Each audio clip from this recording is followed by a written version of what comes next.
네, 먼저 금주의 훈독 말씀하겠습니다. 오늘날에는 물리학의 발달에 모든 원자에게도 의식이 있다고 하는 이원론이 주장하고 있습니다. 논리는 통일교회의 이성성상 원리 말씀과 같습니다. 차원은 다르더라도 만물이 다 알아듣는다는 것입니다. 그렇잖아요? 그래야 세균 같은 것도 살아먹는 겁니다. 안 그래요? 세균같이 보이지 않는 몇 천만 분의 1밖에 안 되는 크기로 살고 있는 세균에게 귀가 있겠어요? 없겠어요? 눈이 있겠어요? 없겠어요? 코가 있겠어요? 없겠어요? 입이 있겠어요? 없겠어요? 거기에 생식기가 있겠어요? 없겠어요?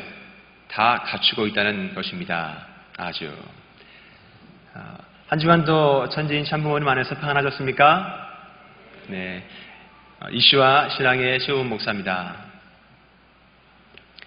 지난주는 태풍 때문에 참으로 많은 우리 식구님들 중에서 고통을 다하고 있는 우리 식구님들이 있는데요.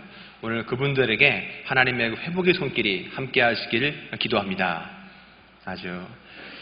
이번 주는 신과학이라는 이슈를 가지고 이야기를 나누고자 합니다. 새로운 과학이 아니고요. 믿을 신자를 써서 신과학. 자, 여러분, 우리가요, 신앙생활을 하는 가운데 가장 많이 듣는 말이 뭘까요? 가장 많이 듣는 말, 아마도 믿음이 아닌가 싶습니다.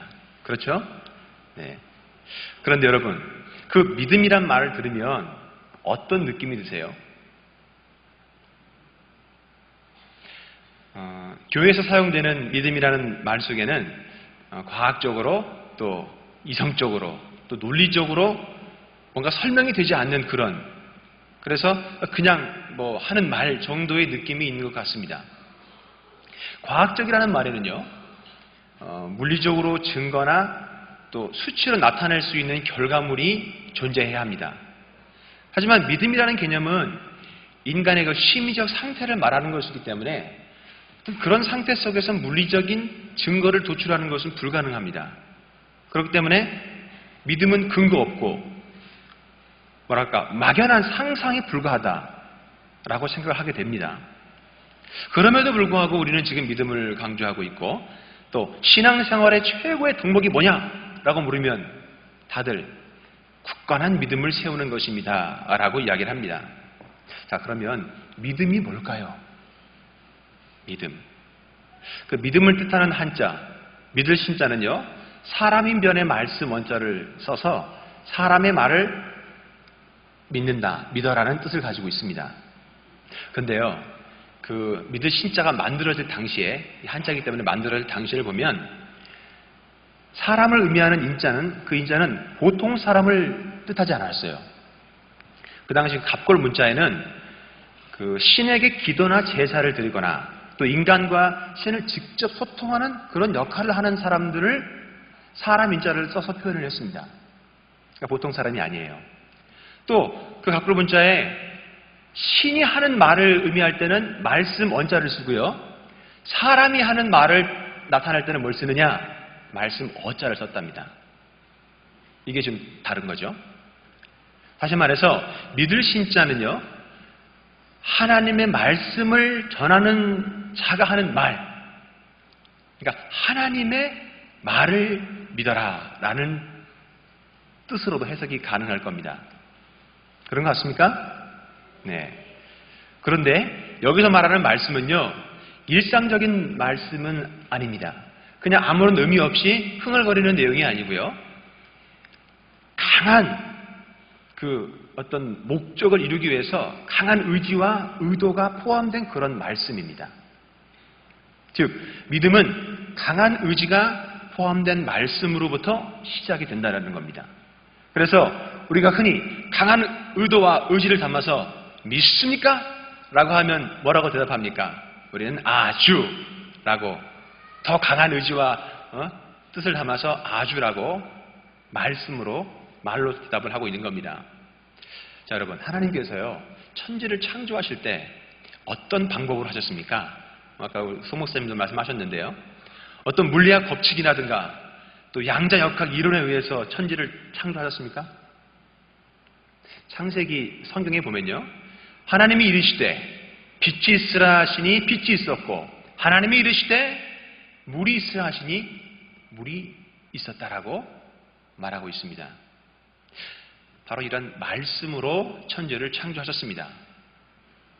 근데 많은 사람들이요, 하나님이 말씀을 가지고 천지를 창조했다고 하는 그것이 종교는 비과학적이고 비이성적이고 논리적이지 않다라고 생각을 하게 됩니다.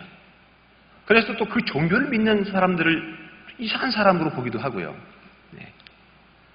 자, 여러분, 그렇다면 하나님이 어떤 목적을 이루기 위한 강한 의도와 의지를 가지고 또 그런 말씀을 가지고 천지를 창조했다는 그것이 정말 그렇게 비과학적인 것일까요? 우리는 몇 달 전에 오기로 목사님의 말씀을 통해서 한 가지 재밌는 실험을 영상으로 본 적이 있습니다. 기억나십니까? 네, 나실 거예요.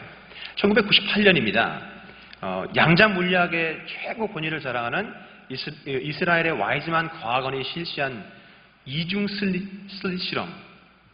그 실험을 통해서 우리의 마음이 어떤 원리로 만물을 변화시키고 또 새로운 운명을 창조해내는지 알 수 있었다라고 하는 결론을 얻었다고 합니다. 이 이중 슬릿 실험을 통해서요, 발견한 새로운 현상이 바로 관찰자 효과라는 것인데요. 여러분들 인터넷 들어가 보시면 아마 쉽게 검색하실 수 있을 거예요. 관찰자 효과. 즉, 실험자가 미립자를 입자라고 생각을 하고 또 그런 의도를 가지고 바라보면 그 미립자가 입자의 모습으로 나타나고요. 그것을 파동이다 라고 생각을 하고 그런 의도를 가지고 바라보면 그것이 파동의 모습으로 나타난다는 겁니다. 그것이 바로 관찰자 효과입니다. 그래서 만물을 창조하는 우주의 가장 핵심적인 원리가 뭐냐? 라고 했을 때 바로 관찰자 효과다라고 말했습니다. 양자 물리학자인 울프 박사는요, 이렇게 얘기했습니다. 미립자는 눈에 안 보이는 물결이나 파동이나 어떤 그런 진동 같은 모습으로 우주에 존재하다가 내가 어떤 강한 의도를 품고 바라보는 바로 그 순간 돌연 눈에 보이는 현실로 모습을 드러낸다라고 이 실험을 통해서 말을 했습니다. 사실 만물이 모두가 지능을 가지고 있어서 또 그런 것을 통해서 그런 지능을 가지고 있다는 그런 사실을 깨달은 영적 깨달음을 얻은 많은 사람들이 수천 년부터 이런 이야기를 했어요. 그런데 단지 과학이 그 사람들의 말을 증명을 못했을 뿐입니다. 그런데 뒤늦게 양자 물리학자들이 모든 피조물이 고도의 지능을 가진 미립자로 만들어졌고 또 사람의 속마음을 척척 읽어낸다라고 하는 그런 사실을 이런 실험을 통해서 밝혀나게 된 거죠. 자, 이런 이중 슬릿 실험 통해서 내가 어떤 강한 의도를 품고 바라보는 그것으로도 물리적인 증거나 물질적 수치가 도출된다는 그런 관점에서 다시 하나님의 천지창조를 바라봅시다. 자, 그러면 하나님께서 창조하신 미립자가 우주에 존재하다가 하나님의 강한 의도가 포함된 말씀에 의해서 천지창조가 되었다는 것, 그것이 더 이상 비과학적인 것이다라고는 말할 수 없을 거라고 생각합니다. 자, 그러므로 인간을 통해서 하나님께서는 기쁨을 느끼고 사셨습니다. 그 기쁨을 느끼고 하셨던 강한 의도가 포함된 말씀, 즉 그 믿음이 물리적 결과로 나타난 것이 뭐다? 바로 이 천지 창조인 것입니다. 이것이 바로 믿음의 본질인 것입니다. 자, 그럼 이렇게 질문할 수 있을 거예요. 그럼 누구나 강한 의도를 가지고 말을 하면 세상을 변화시킬 수 있습니까? 이렇게 물어볼 수 있는데요. 그 부분에 대해서는 다음 주에 답을 드리도록 하겠습니다. 자, 여러분, 우리가요, 오늘 이슈로 말한 그 신과학이 여러분의 신앙생활에 어떤 도움이 될까요? 자, 첫 번째로, 지금까지 경험해보지 못했던 정말 강력한 믿음을 세울 수 있습니다. 두 번째, 막연한 신앙이요, 구체적이고 실체적인 신앙으로 전환될 수 있습니다. 세 번째로는 아무리 절망적이고 부정적인 상황에서도요, 긍정적이고 희망적인 그런 신앙을 할 수 있게 됩니다. 믿습니까? 아주. 자, 이제 우리가 그동안 교회에서 말하는 그 믿음이란 그 말에 부정적이거나 어떤 다른 선입견을 가지고 있었다면요, 이 시간부터 새로운 관점으로 여러분의 믿음을 세우시기 바랍니다. 그렇게 되면 우리가 생각하고 의도한 그 말씀이 강한 믿음으로 세워지고 그 믿음이 세워질 때 여러분의 그 믿음을 통해서 하나님께서는 여러분 각자에게 보다 구체적인 응답으로 화답하실 줄로 믿습니다.